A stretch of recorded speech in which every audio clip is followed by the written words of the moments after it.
The target got pushed in, like the target disappeared for Brad Sigmund.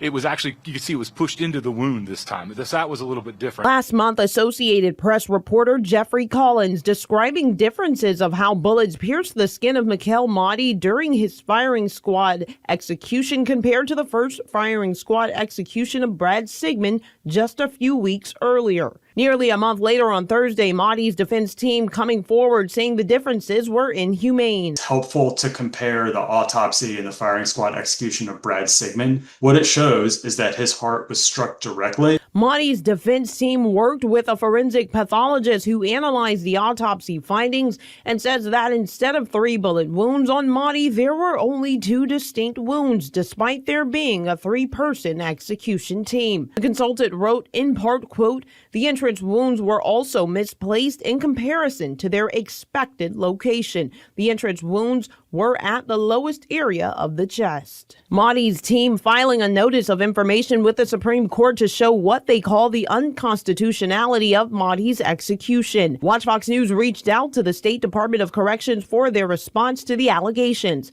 Prison officials believe all 3 bullets hit Mahdi, with 2 of them entering the body in the same spot and following the same path.